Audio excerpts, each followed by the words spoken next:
Chansey is a force of nature in Gen 1. Not only does it learn all of the main elemental moves like Thunderbolt and Ice Beam, it has a higher base special than any of the fully evolved starters. It has such an extensive learn set that I had to make 2 pages for my overlay, and I still had to cut some TMs like Rage and Double Team. It has the biggest gap in its physical to special stats, even more than the Aber line. With only 5 base attack, it has the lowest attack of any Pokemon to this day, only tied with its baby form Happiny. Plus, its defense is just as low, meaning the early battles like the rival are much riskier than its base 250 HP would imply. It takes a few tries to even win the lab battle with these stats.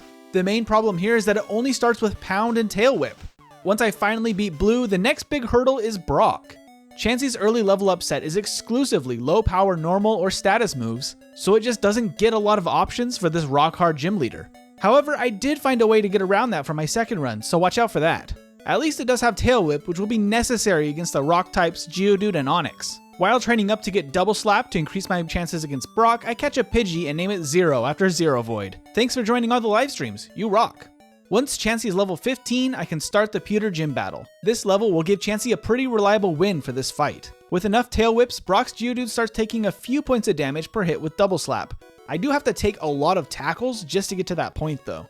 Once I can knock it out, the plan is the same for Onix. But I get ahead of myself and just start attacking without setting up. I was planning to use Tail Whip whenever it used Bide, it just didn't for a long time, so I was just chipping away at like tiny bits of health. That's not optimal though, and I realized my mistake, and I can actually set that up at the later portions of the battle, and I do make it through, even though I was wasting so much time in the beginning. I am really lucky that Chansey has a whopping 106 HP at this level, which makes it possible to pull through. Make sure to like the video. Thanks! With Brock defeated and that headache finally over, I can start fighting some of the regular trainers and have a much easier time. I do have to use Pound for all the trainer battles on Route 3. I prefer this move to Double Slap because of the accuracy. However, the multi-hit move could be much more powerful if Chansey hits the maximum number of times. When I make it to Mount Moon, Chansey gets its first special move with the TM for Water Gun. With this, rock types are finally not an issue, and I can get some extra experience by fighting the hiker along the way here. Chansey then easily skips through the next 2 battles. When I arrive in Cerulean, I go directly to the gym. I want to earn the TM for Bubble Beam before I continue down Nugget Bridge. This will give me more options and more PP for the following battles. Since Water Gun is not very effective here, Chansey can use Bide to retaliate with massive damage against Misty. Chansey's high HP stat and low defense makes this a devastating move. With it, I can reflect all of that damage back to Starmie and win the battle. I did forget to teach Bubble Beam before the rival fight, but Water Gun is all Chansey needed. Once you have a water move to deal with the sand attacking Sandshrew, it's really not that bad of a fight. After this fight, I do teach this new move. With it, Chansey KOs every single Pokemon on both Nugget Bridge and Route 25 with ease. I do pick up Charmander and name it Aiden, who has also been awesome in the streams. Thank you so much for joining those. Keep an eye out for my future streams to get a shout out. The Otter Slash at the end of the bridge may be a little bit annoying if you run out of Bubble Beam, but I still do half with that move, and Water Gun still does decent damage. If I did completely run out, I would have to take 5 or 6 turns with Water Gun in order to knock out each Oddish, which wouldn't be great, but I think that Chansey would still win in that case. Since I already beat Misty, that's all I have to do in Cerulean, and I can head out to defeat the Rocket and get to the SS Anne. I'm now at the point in the game where Chansey being in the fast experience group is actually starting to be a good thing. The fast curve is not quite as good as the medium slow curve like the starters have for the early game. From here, I don't have to worry that much about my final level for the Elite Four because Chansey will get levels a little bit easier in the long run. Because of this, I can start skipping some optional battles at this section of the game. After soundly beating Blue's team on the ship, I can take on the Electric Gym Leader, Lieutenant Surge.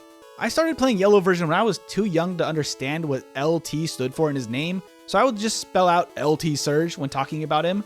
Frankly, I don't know how he earned this title though, since he's pretty bad in battle. He does get one good hit in, but Chansey isn't all that worried about his Raichu.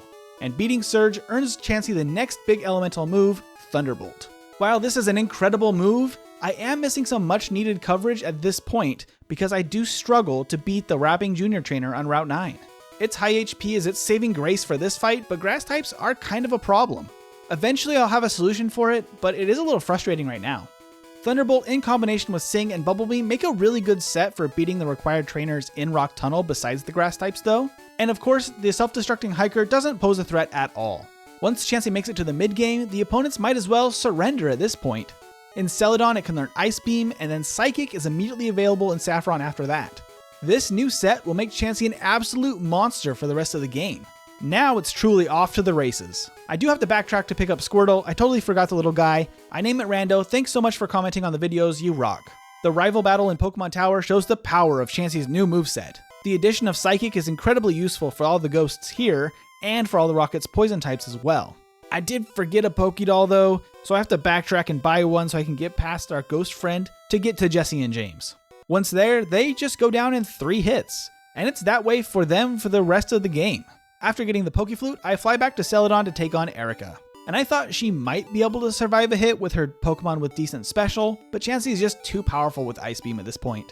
After picking up a few items on the bike route and completing the Safari Zone, I'll just jump to the Rival 5 battle at the top of the Sylph building. After Chansey blasts Sandslash with Ice Beam, it has a chance to learn Minimize. Normally this move is incredibly broken in Gen 1 and can really save a bad Pokemon, so I do add it to my set, but honestly Chansey doesn't really need it. Cloyster just goes down to Thunderbolt, and I don't really have a lot of options against Magneton after that, but since Chansey is such a special wall, it doesn't matter and I can take it out in a few turns. Even Kadabra just doesn't do much damage. For Flareon, Fire doesn't resist Ice in Gen 1, so both Thunderbolt and Ice Beam are good moves to deal with it, and Chansey's able to beat Blue on the first try. After that, I accidentally pick up Lapras too, so I guess we have a bonus team member for now. I didn't get a nickname, but thank you all that have subscribed and supported the channel. You guys truly are incredible. Giovanni is mostly harmless, but Nidoqueen's double kick does hit hard. This is the best fighting move we will see in the entire run though, and that's what makes Chansey even more insane in Gen 1. Fighting moves are almost all terrible, even all the way to the Elite Four, and that doesn't leave a lot of physical attackers that can shut Chansey down. It can handle basically any threat you throw at it. Koga is the one gym battle that I'm not worried about in the slightest. He primarily uses special attacks, but he doesn't get stab or relevant setup to be a threat at all. So even at just level 43, I sweep his Venonats and then 2-hit KO his Venomoth, no problem. That lets me pick up Strength and teach that along with Surf to Squirtle. I fly back to Celadon to get the most unique TM for Chansey's run, Soft Boiled. This is an excellent healing move that will immediately replace Minimize on my set. This will be more useful in a wider set of battles than Minimize will be. I finish the Pokemon Mansion and get to Blaine, but I am very under-leveled for his fight. While Ice Beam does decent damage and freezes the Rapidash as well, Chansey just takes a beating from Blaine's physical moves like Stomp and Takedown. That gives Chansey its first reset. For my second attempt, I tried to use 5 rare candies to prevent any other resets and get to level 48. However, because of Confuse Ray from Ninetales, I lose again. And after 2 more losses at level 48, I use more candies to level up to 53 and try to get a bit more damage. This does help a little, but I'm just too weak to take down. But then at the last second, the recoil from Chansey's massive HP knocks out Arcanine and gives me the win. But that was a really messy Blaine fight that needs some improving.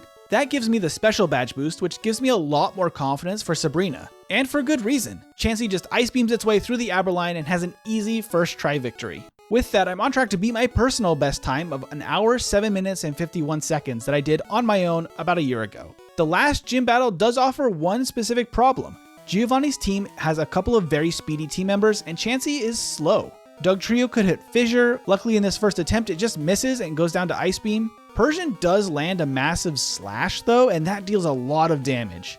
If it didn't go for Fury Swipes the second time, I was done for. I then have a brutal stalling match against Nidoqueen's double kick where I heal with Soft Boiled and just barely keep my health high enough until Giovanni uses a guard spec and lets me get 1 extra attack in.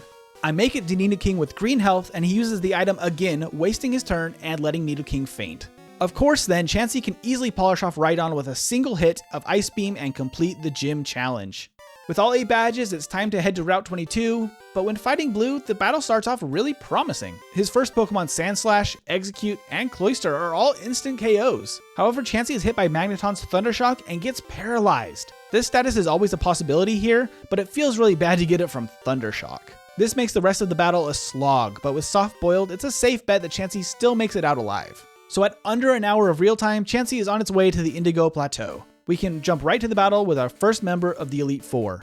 And here Lorelei has a big weakness to Thunderbolt, so most of her team just faints to that move. However, Jinx starts thrashing and actually deals significant damage. I endure a few hits and Thrash ends, leaving Jinx to hit itself in confusion, and it knocks itself out. I heal and make it to Lapras. A last minute freeze could end this, but Chansey gets lucky and beats the Ice-type member of the Elite Four on the first try.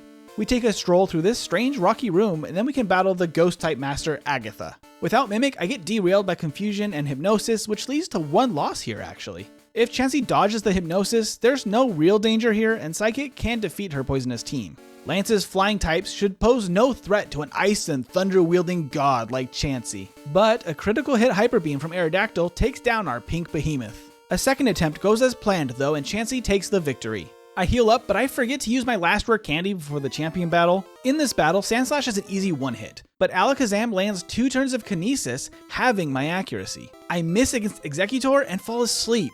Chansey is battered and eventually faints to this egg monstrosity. On attempt number 2, I get my sweet revenge and freeze the Alakazam.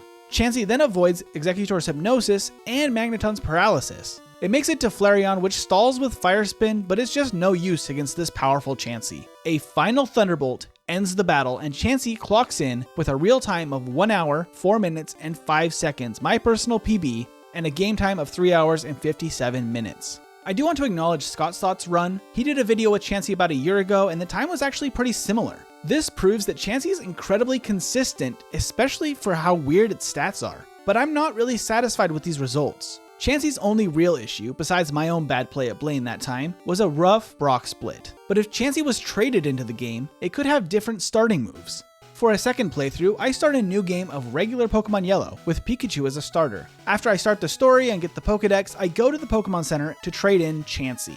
For this run, I'll be using a Chansey traded in through the Gen 2 time capsule. This way, it's still level 5 by hatching it from an egg in Gen 2, and it can get some tutor moves, including Ice Beam, Flamethrower, and Thunderbolt, all at level 5.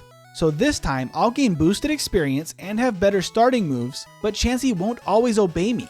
With these new moves, I get to Brock at level 7, but Ice Beam only takes 3 hits to wipe out his 2 Pokemon. After winning that battle, Chansey is now level 10, so very soon its obedience will run out. And that's why I gave it all 3 elemental tutor moves, so that when Chansey chooses a different move, it still has a good chance to knock out the opponent. But as Chansey's level increases, it's less likely to attack. That means I need to beat Misty as soon as possible to get the next badge. In her battle, I barely knock out Staryu after Chansey is loafing several turns and only using Flamethrower. Chansey then uses Pound a few turns and wastes some time, but Starmie just doesn't take advantage of this opening, surprisingly. One lucky Thunderbolt lands, which gives Chansey the Chansey to knock it out. Now it will be back to normal obedience until level 30. Chansey is leveling extremely quickly and has incredible coverage, so it cruises through all the trainers and is done with Cerulean before 12 minutes of real time into the game. On the SSN, I skip everybody else and only fight the single battle against the rival to stay under the level cap. This means Surge's Raichu goes down easily with Flamethrower, especially when Chansey hits Sing turn 1. On my way toward Rock Tunnel, the addition of Ice Beam and Flamethrower helped for the grass types that were previously a problem. Being over the obedience cap of level 30 for the self-destructing hiker is not great though, but both Ice Beam and Flamethrower would do damage here. True to his namesake, he uses self-destruct on his Graveler, but Chansey survives and has opened up the rest of the game. I lose some time struggling to catch a Spearow with a badly behaved Chansey. I should have just caught a Pidgey early, that was some bad planning on my part. After a bit, I give up and bike over to Erica's gym. If I win here, I will have an increased level cap to level 50. Chansey just barely survives the one mandatory trainer in this gym though. It does have 2 great moves if I can just get lucky for Erica. In her battle, after losing so many turns to Paralysis and loafing around, Chansey clutches the win at the last moment. And now with that new limit of level 50, Chansey tears through the mid-game with the new move Psychic. The boosted experience is now a benefit instead of a concern, and I hit level 40 by the top of Pokemon Tower. That means I can head straight to the Sylph rival at level 41. Even without additional training and mostly minimum battles for this entire run, Chansey easily beats Blue here. Just like the first attempt, Koga is weak to Psychic and is an absolute breeze. I then head over to Sabrina instead of Blaine in order to get her badge first. It is a bit less consistent without the special boost, and Chansey takes its first reset here. I barely make it through the second attempt to earn the Marsh badge and increase my level cap to 70. This time I keep Minimize on my set for just a bit longer in order to have it for Blaine. This was the hardest battle in my first attempt. A massive takedown from Rapidash nearly takes me out, and I panic a bit here. Arcanine comes out, sets up Reflect, misses a Fire Blast, and then uses a second Reflect. This gives Chansey the win by just a slim margin. I now pick up the TM for Soft Boiled and Celadon before heading to the last gym battle. I have 9 rare candies at this point since I did skip the one on the SSN, and I decide to use 8 of them now. This will make Giovanni easier, and the boosted experience will be more than enough to get to the end of the game. I did save one back just for the Elite Four at the end, just in case. And at only 40 minutes and 35 seconds of real time, I am ready for Giovanni. And then Dugtrio immediately hits Fissure. As long as that doesn't happen, and Chansey can knock it out and beat Persian as well, Chansey then outspeeds and one-hits every member of his team from there. For the last battle, blue is no issue at all when Chansey is level 62, which means Chansey is set up to clock in with the best time I have ever gotten in a yellow solo run. Well, mostly a solo run in this case. I make it to Lorelei at under 45 minutes on the clock. Thunderbolt then just decimates her team. The only fear is getting frozen at the end by Jinx or Lapras. It's only a 10% chance, but it always is nerve-wracking. Of course, after her battle, the Hiker is an absolute joke, and now at level 66, Agatha is likely the toughest battle in this run. Chansey cannot KO the ghosts, so they can land Confuse Ray. Soft-boiled is handy to recover, but Mimic could have been useful as well. I stall out the battle just enough to creep through at the very end. Lance is then Bruno number 2 and only lands a single hit in the entire battle. And after I use the last rare candy, I can start the champion battle at just under 48 minutes. Sandslash is just eliminated by Ice Beam. Alakazam does slow me down and even inflicts confusion. Then, Executor survives the hit and puts Chansey to sleep. Between Leech Seed and its physical attacks, Chansey gets one more reset again. On battle number 2, without the confusion status, Chansey does get put to sleep, but can wake up and take out the grass Pokemon. A critical hit Ice Beam takes down Magneton, and I am not paralyzed. Cloyster is easy then with Thunderbolt, but Flareon stalls with Fire Spin and I have to heal, but Psychic lands and gets a crit, which deals enough to knock out the Fire Pup. So this Chansey, traded from Gen 2 with tutor moves, clocks in with a time of 49 minutes and 36 seconds, and a game time of 3 hours and 12 minutes. This is my best time of yellow version yet, and this is all without manipulating encounters, tech speed, and no glitches. If I had set this Chansey as my starter with these moves to avoid the obedience issues, it may be virtually unstoppable. And it proves that Chansey is an absolute monster in Gen 1. Using the first and true solo run time, Chansey beats Flareon and ranks just behind Articuno. But how would Blissey do?